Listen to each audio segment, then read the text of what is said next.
Hey everybody, David Burns here. Today I got some things I want to show you that some of you have probably seen or maybe you haven't seen. I'm going to test your beekeeping knowledge.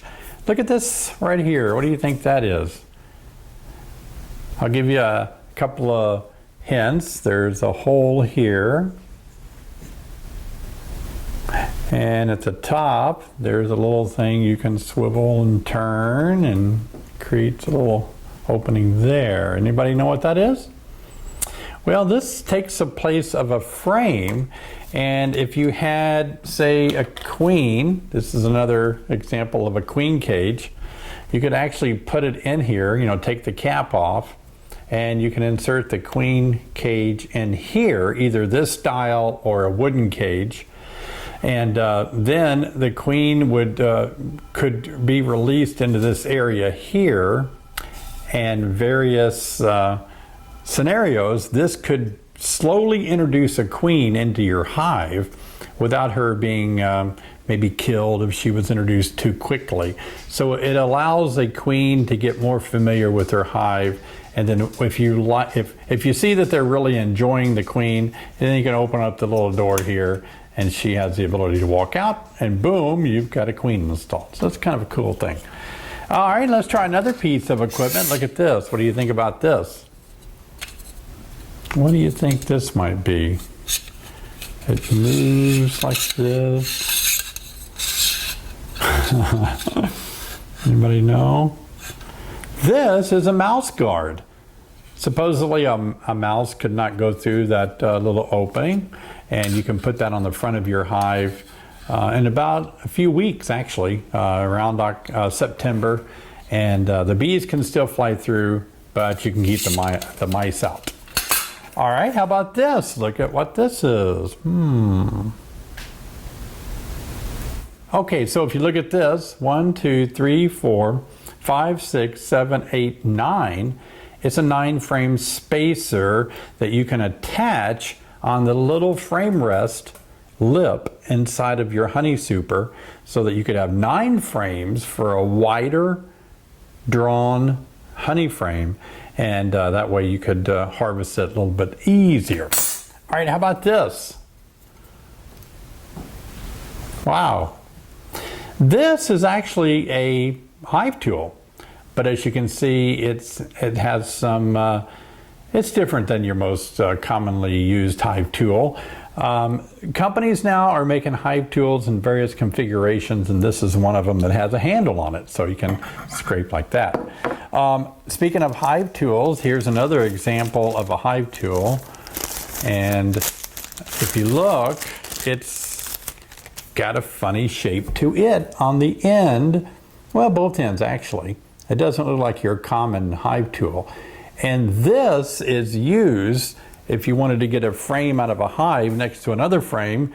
You can actually go down and pry it up. Has a little, it would pry against the other frame and just pull a frame up. Sometimes it's hard to get your hive tool up under a frame, and this little J hook just helps pry out a frame. So this is kind of a new invention a few years ago of a J hook hive tool. What else we have? Oh, look at this. This is kind of cool. Can you guess what this is? It's not a stamper. You don't stamp things with it.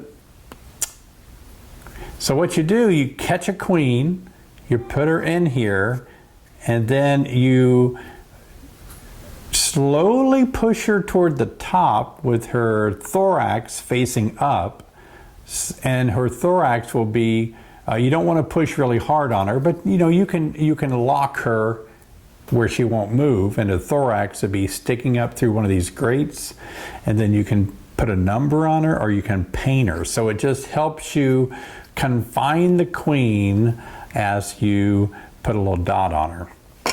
All right, speaking of queens, look at this little contraption here. What do you think that might be? Interesting, isn't it? Well, all this really is, it holds to a traditional box of long ago, but this is actually just a queen cage, and it's called a matchbox queen cage. And somehow, if you handle it just right, you can probably open it. but I can't.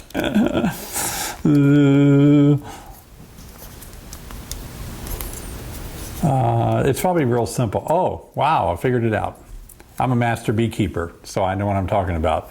So you don't have to pull it apart like I thought. It just has a little door that slides on and off at the tip like this. So you can put a queen in there. They used to use matchboxes for queens. So that's a little matchbox queen cage. Now we have this. What do you think this item might be? Speaking of queens, well, this is kind of neat because you can take a frame, and maybe if you see your queen walking around and for some reason you want to confine your queen and she's walking, then you can kind of move some bees out of the way and push this down into the comb a little bit and make an actual cage that's stationary in the comb. That's what these little spikes are for.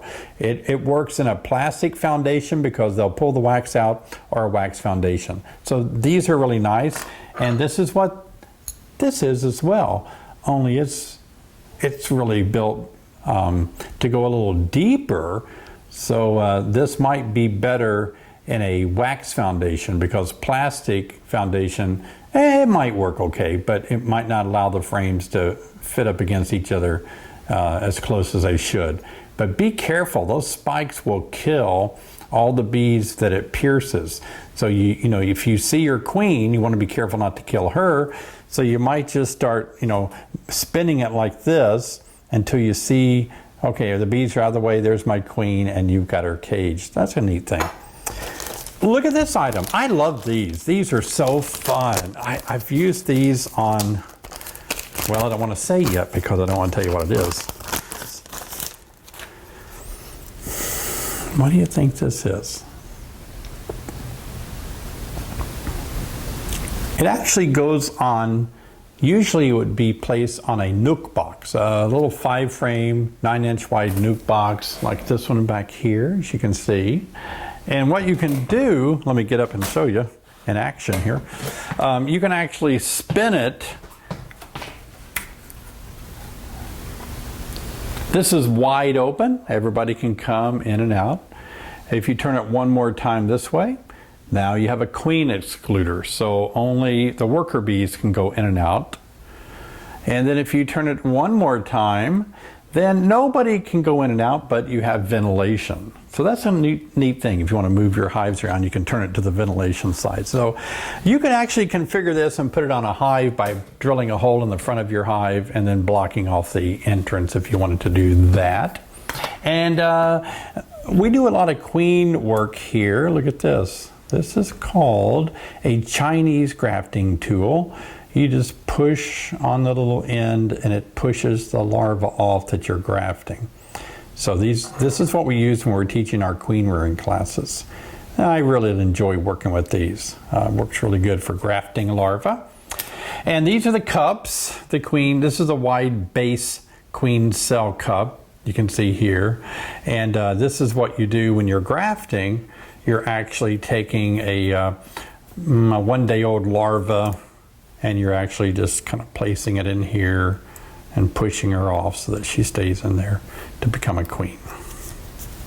And you have a wide base queen cup frame that catches these. The tips of these are not really a post, they're more oval shaped, so once you put them in here just right, you can turn them a little bit and you can see that they grab a little bit. And that's how you can raise queens on a queen frame like that. I wanted to show you a few other things, and that is, this is a typical queen cage. This is the kind that we use on our packages. If you've never used one before, when we're catching queens, you usually put them in like the wide opening, then you close the big door, and then you close this door. We call this the manhole door, and that locks the cage together. And then when you're done with that, you can make some queen candy like this. And to fill the little tube up, you just push it down in there, and you can see how all at once you've got your queen confined in a queen cage. Now, if you don't have queen candy like this, we make this ourselves. You can just take a marshmallow and poke it in the end, and the marshmallow will suffice just fine. Let me show you something else that confuses a lot of people. This was actually on the Master Beekeeper test out in New Jersey this year. That's why it says Exhibit 4A. Do you know what this is? Well, you probably are thinking a queen excluder, maybe? And if you are wrong. This is not a queen excluder.